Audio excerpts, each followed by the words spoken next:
Hey you guys, welcome back to another video. So my name is Chanina, girl. If you're new here, welcome again. So this video is long overdue. I've been meaning to film it like for about a week, and it's a real simple video because it's straightforward to the point. We're going to be talking about the 3 ways to register to the Arise platform. Some of you have been waiting on this video. I've been reading your emails.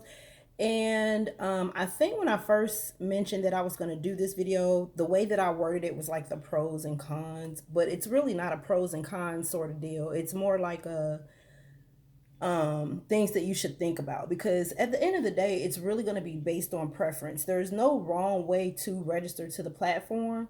Again, it's just going to be based on preference, you guys, okay? But I am going to go over some of the things to think about and the 3 different ways to register in case you guys were wondering. So there are 3 different ways to register to the platform. There is sole proprietor, and there is working under a call center. When you go to the platform, it's worded so crazy now, but they updated the platform, so it's going to be worded as work for someone else.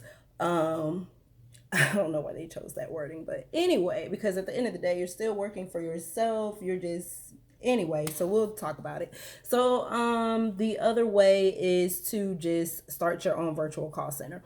So sole proprietor, I googled it, and it is a person who is the exclusive owner of a business, entitled to keep all profits after tax has been paid, but liable for all losses.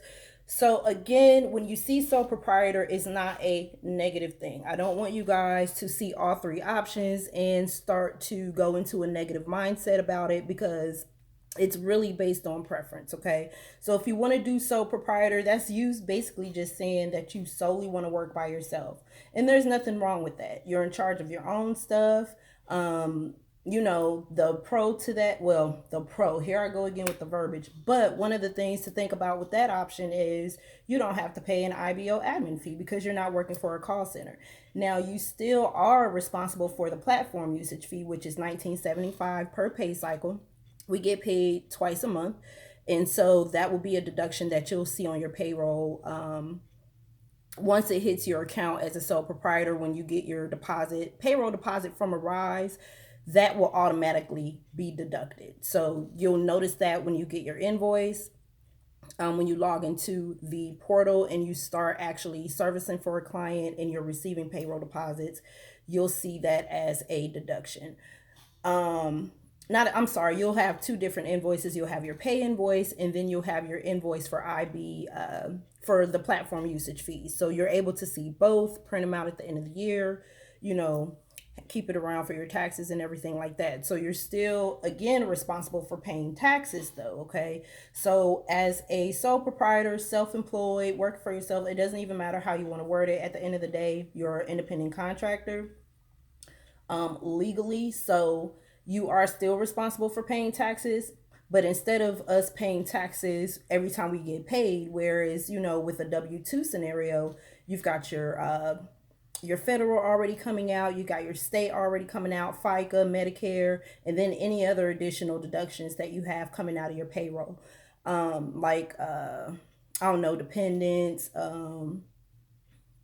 don't know, it could be whatever, 401k. So anyway, you guys get the point. Whereas independent contractors, we basically get all of our pay at once, and then at the end of the year when we file our taxes, we either owe or they owe us. It just depends on your filing situation, okay? Because every household and the way everyone files their taxes is going to be different, okay? So yeah, that is pretty much the only thing with that. Also think about the support that you'll receive, which is limited. I'm just going to be all the way honest with you guys. From what I understand, your main source of support is going to be through Arise. Now, are they going to be able to answer every single question that you have? Probably not. And you're going to have to go out and kind of do some research on your own, maybe connect with some other IBOs who could probably answer some questions for you, connect with some other agents who are also sole proprietors who could probably answer some questions for you, because maybe they received mentorship from an IBO, or maybe they're friends with somebody who decided to register as an IBO, or you guys get the point, right? So in other words, your support is going to be a little bit limited as far as getting your general questions answered, and everything is pretty much you on your own, basically. Okay. Um, so again, there's no pro, there's no con. It's just a matter of preference. Okay, so you have some things to think about as sole proprietor.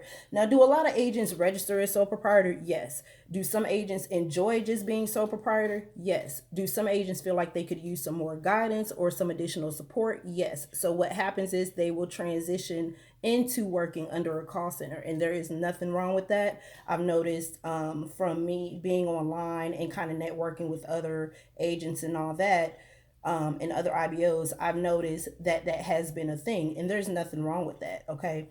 Because again, it's based on preference. So the second way to register to the platform is, of course, working as an agent under a call center. So basically, what this means is you've gone out and you've done your research. You're trying to figure out what the best virtual call center is to work under. So the owners of these call centers are called IBOs, so independent business owners, or they're worded on the Arise as IBs, which is independent business.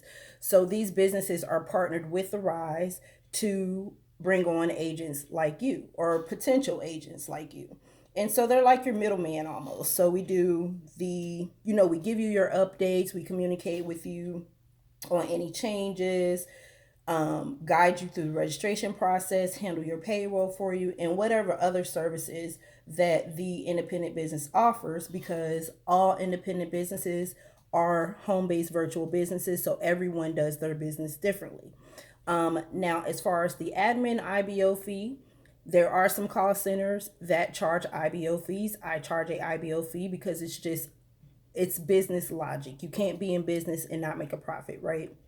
So, but there are some IBOs who do not charge a admin fee, but have other ways that they're funding their business. Okay, so keep that in mind, because I have seen people comment under videos saying that they've run into virtual call centers where they weren't charging an IBO fee, and they wanted to know if that was normal. It is normal. And it's probably from a business aspect of it, from the business side of it. More than likely, they have their business monetized in a different type of way. So they're still making money from somewhere to fund their business, okay? It might not just be through the fees from working, servicing their agents and anything, supporting their agents. But for the most part, you are going to run into the majority of IBs that I've come in contact with or ran across. All of us charge admin IBO fees, and that's basically just because of the business services that we provide, such as the things that I kind of went over, like payroll and additional support, guidance, all those things, just being that main contact person for that person who doesn't necessarily want to do it by themselves. Okay, so that is another thing to think about when it comes to registering as an agent. So again, there's no pros and cons, it's just things to think about. So the last way to register to the platform is, of course, just starting your own virtual business. Now that one's a little bit more extended because, of course, you're starting a business. So it's not the same as just going to the platform, choosing sole proprietor, or choosing to work for a call center. When you partner with the Rise to start your call center, you basically have to have your business already set up. Okay, so you have to go ahead and have your LLC set up, get your EIN number and things like that, because that's the information that you're going to be partnering with the Rise with. So that option is perfect for those who want to go into business. Okay, and of course, all of the things that come with business: recruiting, marketing, tracking your expenses, getting your licenses. If you're in a state that requires you to have some sort of additional license outside of your business registration. So it just depends on where you live. It's going to be different in every state. Some states require additional state licenses. Some don't. It just depends. So you do have to definitely do your research if you're trying to start your own virtual call center. There is a lot that comes with it, but it's one of those things where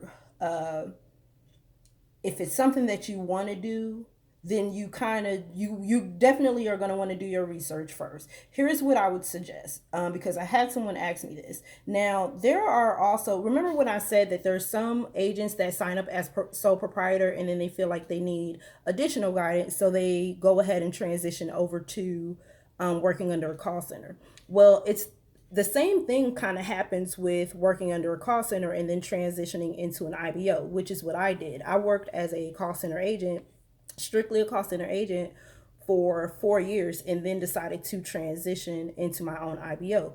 And believe it or not, like I said, agents do it all the time. So, and there's no extra thing that you have to do to transition. You just transition. You know what I'm saying? As simple as that. As soon as you, if you want to go ahead and get your feet wet and kind of get the experience of using the platform, because that's what I would suggest. I would suggest for those who are wanting to build a virtual call center and through partnership of Arise, I would first register as under a call center. That way you can actually use the platform, get the experience, go through the things, service a client, okay? Go through the things that other agents are going to go through in their certification class, go through when they're servicing and taking calls and stuff. That way, when your agents come to you with questions, then you know somewhat of what they're talking about, okay? You're not going out there trying to, scraggle and find answers and all that. You'll already have some knowledge of what's going on the platform. So that's what I always recommend. Every time someone asks me a question of which one would be better as far as registering to the platform, there's no one better way to do it, okay? It's just a bit based on preference. When I get the question of, should I just jump into an IBO or should I service on the platform first under a call center, I always tell them, I recommend servicing first on the platform so that you can go through what agents go through. Okay. That way, when you do transition over into your IBO, you can be a better, you'll be a better IBO, and you'll be able to have some sort of foundation that you can start from and grow from there. Okay. So yeah, that's it, y'all. Short and sweet. Like, there's no bad way to do this. It's based on preference. You can either do sole proprietor and work solely by yourself and have support of Arise, and then also if you need extra support, reach out to network online and stuff like that, and see if you can run into somebody who can answer some general questions. So another thing with that, let me just say this. So there are some of you out there who are finding out that you are receiving limited support through Arise, and you're reaching out to IBOs to ask general questions or to just ask a lot of questions. So I just want to give y'all a heads up with this, okay? So when you're reaching out to IBOs, there are some IBOs that may or may not help you, okay? In the same turn, there's IBOs that don't mind, but they have a stopping point, okay? So I'm going to speak solely on the ones that have a stopping point. So what I mean when I say they have a stopping point is they will help you to a certain extent, but that's it. And here's why. Because if it gets to a point where they're actually offering you the same services that you're offering the agents who are paying the IBO admin fee, then it's not fair to the agents who are paying that fee, right? So you can't, say, oh, I'm going to sign up as a sole proprietor and then I'm just going to find me an IBO and play 21 questions with them and email them every day, blow up their phone and do a 100 question survey. Like, you know what I'm saying? Y'all, come on now.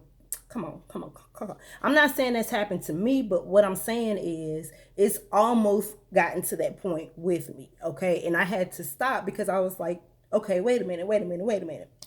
This is information that I would generally just share with my agents, okay? So let me stop this here and give like a general answer and then direct them to where they can get more assist. That's how that scenario went. But all in all, it turned out well because the person still keeps in contact and everything is great. And they are still, they were happy that the little bit of help that I gave them, they were appreciative of that. And I was happy to help anyway. So it doesn't bother me when people come and email me about general questions and stuff. Like, I have no problems with that at all. But again, at a certain point, you do have to remember that they may have agents who are actually paying, for these extensive services that you might be building up to, okay, if that makes any sense. So anyways, you guys, I hope this information was helpful. If there's anything that you feel like I did not answer in this video, comment it down below and let your girl know, because I will come back and make another video.